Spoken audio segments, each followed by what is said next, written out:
Hello, good morning, good afternoon, good evening, whatever time of day it is. I do hope it finds you well.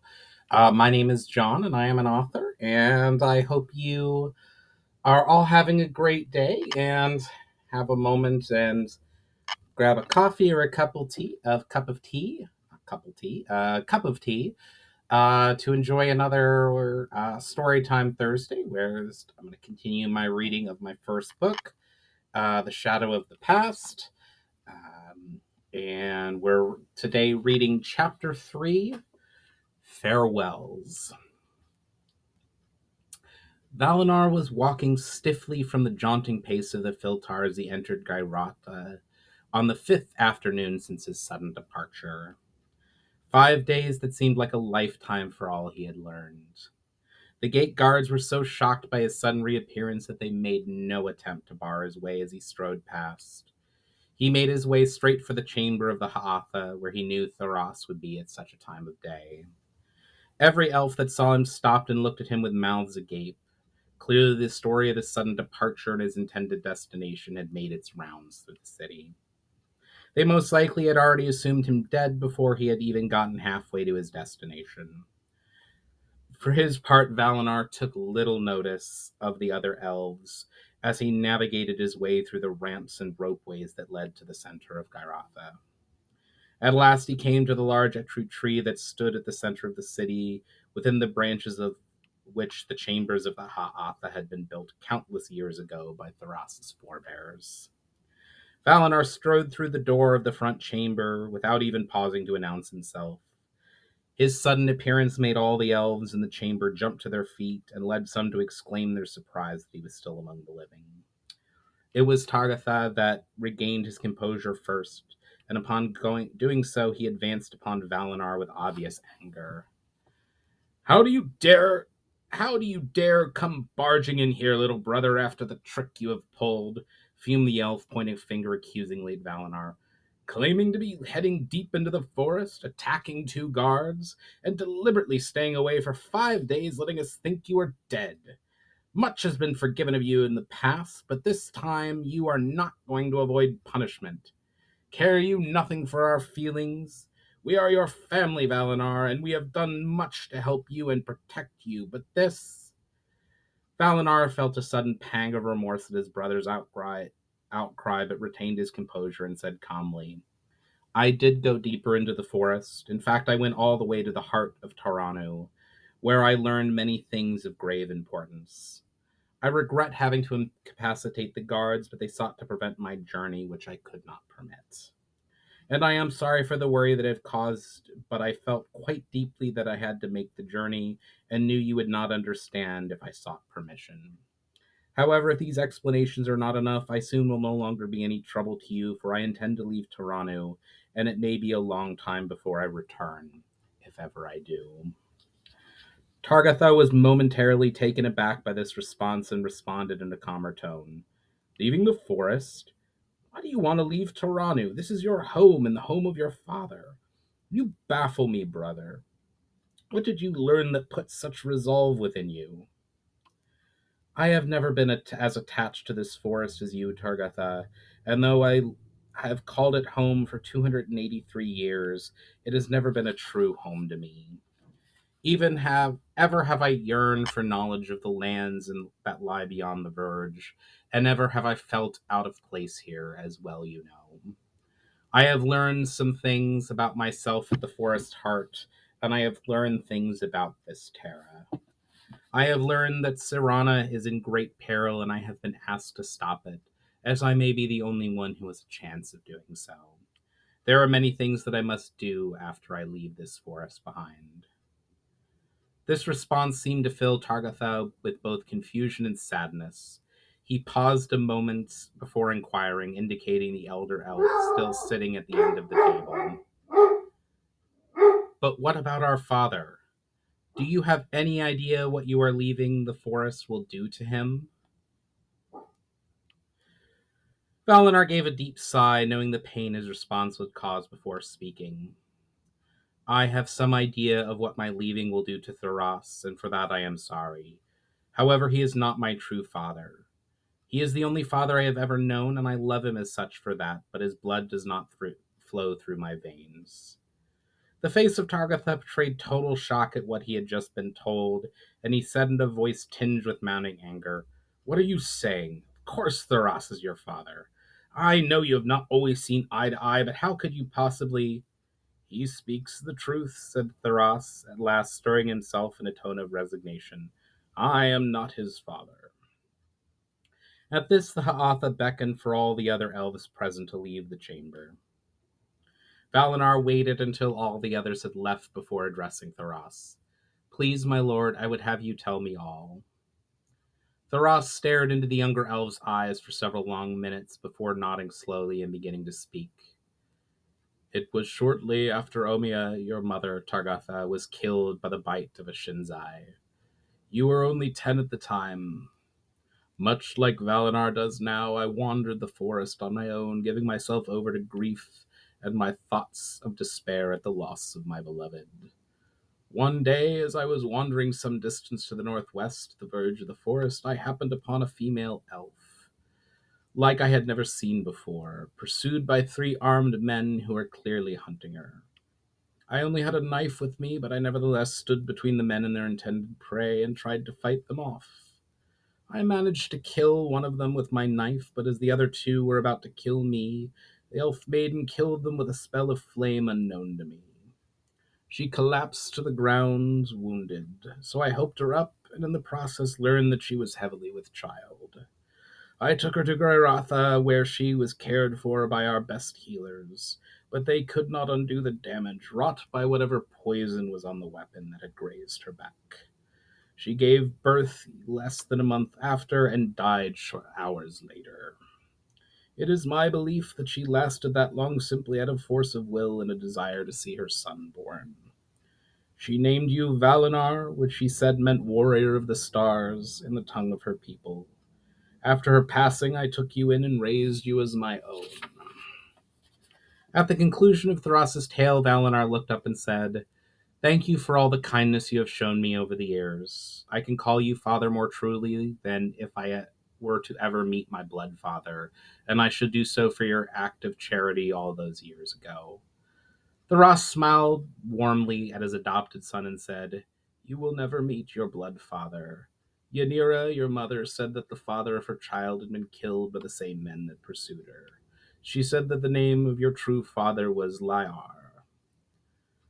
Why did you not reveal such things to me before, especially since you knew how outcast I often felt among the forest elves?" He inquired, simply and without anger, of his adopted father. Thras sighed deeply. "I should have told you long ago what I knew of the truth of your blood, but I did not because I had come to love you and feared for you. I feared that once you learning the truth, you would leave the forest in search of your own kind. You are of a people that I have never seen before and only heard of in the deepest of legends. What little information I got out of your mother indicated both that there were no others of your people on Sirana, and she was being hunted by a group who wished to use her and the last of your people for their own ends. I fear that whatever had hunted down your parents would come looking for you if you left the safety of the woods. It seemed that my fears are to be played out, and you do indeed have a mind set upon leaving the safety of the forest." Valinar's eyes were alight with curiosity at what he was being told. "You said that my mother said that there were those seeking to use her. What more did she say? I would know all that she told you." Thoros leaned back in his chair, crossed his fingers before his face, and breathed deeply as he thought back on those old conversations. "She knew little of the early history of your people," he began at last. "She mentioned some half-remembered tales of her people fleeing their homeland, far to the north and east after the ancient wars, fearful of some great enemy.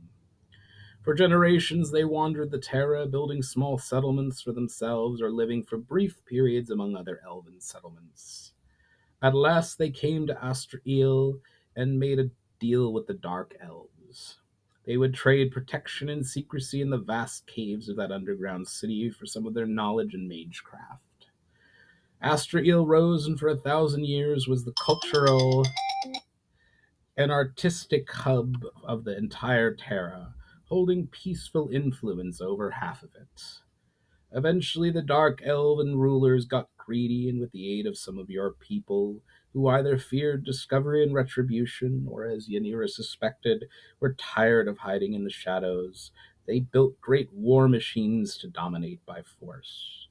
For a brief time, they very nearly won, but when the tide had turned and their enemies laid siege to Astriel, the Dark Elf rulers exposed the Seera Elfen, blaming their magic for corrupting them.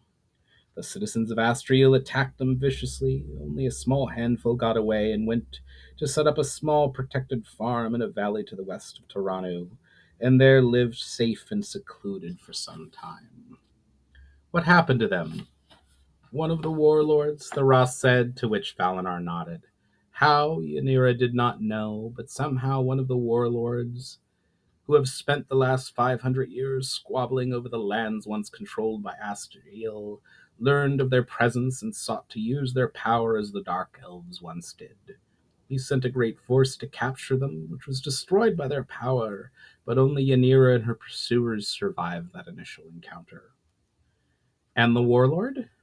Theras shrugged. Those warlords live short, brutal lives even for humans. Even if not brought down by a rival or otherwise undone by the loss of a fair number of soldiers, he would be long dead by now. Valinor inclined and Valinar's head inclined in agreement. I am glad to know. Sadly, it sounds as though I truly am the last of my people. That knowledge will help me on my travel. Theras said sadly, knowing the answer. So you are resolved to go forward then, even knowing that there are those who will seek to use you to their own ends. Valinar nodded at this. I am sorry, father, but I have learned things that I cannot ignore. There are things going on in the Terra that I, the last of the Elves of Balance, have the best hope of undoing. I must go, despite how perilous this journey will likely be. If there is even the possibility that I can stop whatever is coming, I must try, for the sake of all things. Theras sighed once more at his adopted son's proclamation. So be it. If it is as bad as you say, then indeed you must try. When do you intend upon leaving, and is there any aid that I or any here in Gyrotha can render? It is my intent to leave the morning after next at dawn. I will use the time between now and then to rest and gather supplies for the journey. I will be setting off north. All you can do for me is prepare. The calamity will likely manifest itself as a war, so prepare as you would for a war. The elves of Toronto have not been to war for the elves of Toronto have not been to war for 1,000 years, interjected Targatha. Valinar nodded sadly at this. It is my hope that you will not become embroiled in what is coming, but I think it likely that you will be. The most important thing is to be vigilant. I was correct in my suspicions about Ushara, for she is either behind the evil to come it herself, or she is acting on its behalf. Do not offer an excuse for war, but give no ear to her or any emissary of the Union, and be ready should I call for aid. We will do as you say, my son, but now go and rest, for you look exhausted, said Theras. You can make plans for your journey tomorrow. With that, Theras arose and approached his adopted son. Valinar bowed before his father, and the elf took his head and kissed his forehead before leaving the chamber itself. As he left, Targatha clasped hands with Valinar and nodded to him before leaving. As Valinar left the chamber and made his way towards his own abode, he was surprised by how tired he was all of a sudden, until he realized that he hadn't slept for more than 5 days. As he entered his chamber, he unbuckled the selkir from his shoulder and laid it against the wall. He took off the merit arm guards and laid them beside his weapon. He then removed his boots, his cloak, and the rest of his clothing and slid between the sheets of his bed, and almost immediately slipped into a deep sleep. Valinar awoke with a start the following morning. He had experienced another vision. He was on the Shut-Eye Plains talking to a man garbed in black and gray when all of a sudden the man had drawn a knife and stabbed him. It was the pain of the sharp blade piercing his chest that had startled him awake. He was worried about what this vision entailed, but for the moment he put it from his mind. He left his bed and dressed quickly and spent the day making preparations for his departure. He had food and water put in a pack for his journey. It was only a 6-day journey by foot to the city of Phetra, and another 8 beyond that before he reached the nearest of the Orthrus Mountains. It was likely he could get more food and water in Phetra, and possibly at various villages and inns he encountered on the journey, but he felt he should leave nothing to chance. He also took his leave of the few friends he had in Gyrotha and also gave some last minute advice, and took some as well from his father and the elders' council. Valinar returned to his room early that evening, intent on setting out on his journey fully rested. As he entered his room, Valinar found his brother waiting for him. They had not had the chance to speak since the meeting with their father the previous day. The two elves stared at each other for a long moment before Targotha spoke at last. So we are not actually brothers. Valinar chuckled as he sat down heavily upon his bed and looked up at the elder elf. By blood, no. But in all the ways that count, how could we not be brothers? Targotha chuckled as well as he sat down in Valinar's only chair. It all makes a strange sort of sense, doesn't it? Suppose it does. I suppose it would be do no good to try to talk you out of this, asked Targotha in a tone that said he knew the answer. No, Valinar admitted solemnly, and you would do the same in my position. If you had this knowledge and the ability to do something about it, you would leave too. Of course I would, nodded Targotha. We are always trying to save people, aren't we? And we always get ourselves into such trouble. Yes, laughed Valinar, we do. Would you allow me to come with you? Valinar was taken aback by this request, although he reflected that he should have seen it coming and was sorely tempted to say yes. My brother, he began, there is no one I would rather have with me, and I do not doubt you would be of great help, but I cannot risk your safety. Great force is already arrayed against us, and there is every possibility that this quest will mean my end. That is why you will need my help, reasoned Targotha. No, my brother, speed and secrecy will be in order, at least at first, and one can move and hide more easily than can two. What is more, elves are rare beyond their chosen abodes. Two elves traveling together would be the height of conspicuousness. I suppose you can hide among human and even pass as one, should the need arise, acknowledged Targotha. I just wish I could do more. You will have much to do here, Valinar said in a reassuring tone. As you pointed out, our people have not gone to war since our elders were very young. There will be much that needs to be done and prepared, and our father's temperament is no longer suited to such matters. It is my hope that he may be kept from such hardships, if at all possible. I will do all that I am able to prepare our people for war, although I hope it does not come. I shall be ready to give all that I have and all that our people can give should you need aid. Valinar nodded his appreciation and proceeded to stretch himself out upon his bed. He stared at the ceiling as if lost in thoughts. Finally, he said, Do you think I am mad? Of course, chuckled Targotha. Valinar gave a short laugh before replying with a grim smile. I am serious. Do you think I am crazy for doing this? I am not sure, admitted the elder elf finally. You are staking quite a lot on what some spirit at the forest's heart told you. Why do you trust its words? Could it not also be using you for its own ends? Perhaps, but the spirit was kind and helpful, whereas Ashara threatened me once she realized that she could not easily sway me to her side. More to the point, what the spirit told me feels right. It was certainly correct about my parentage. Perhaps it is simply a better liar than Ushara. Valinar laughed. You are starting to sound like me. Well? Valinar broke his gaze upon the ceiling and looked at his brother. The spirit, whatever it was, is or was, may very well may very well be using me for its own ends, and I certainly got the sense that it wasn't telling me everything. But I feel that what it wants is the same as what I want, namely to stop whatever this strange malevolence is.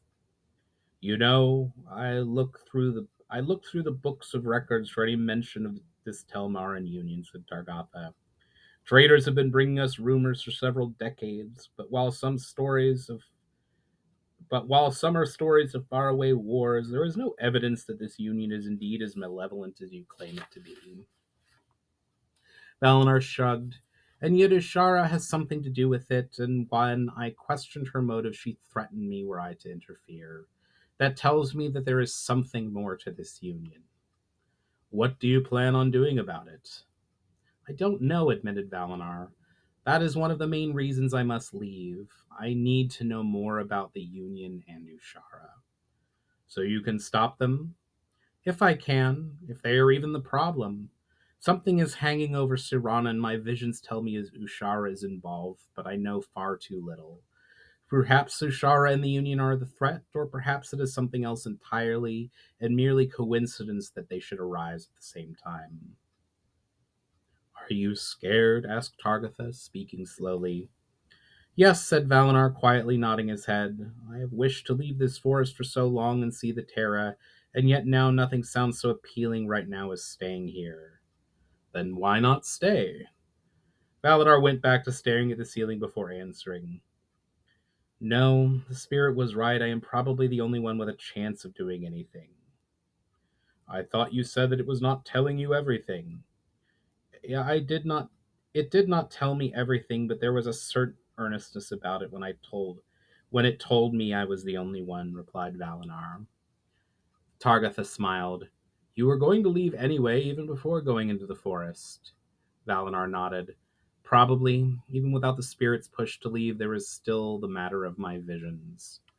You have had visions all your life, not all of them come true. I know, but none of those dreams portended doom. In truth, I think I would go truly mad were I to ignore those visions and simply stay here.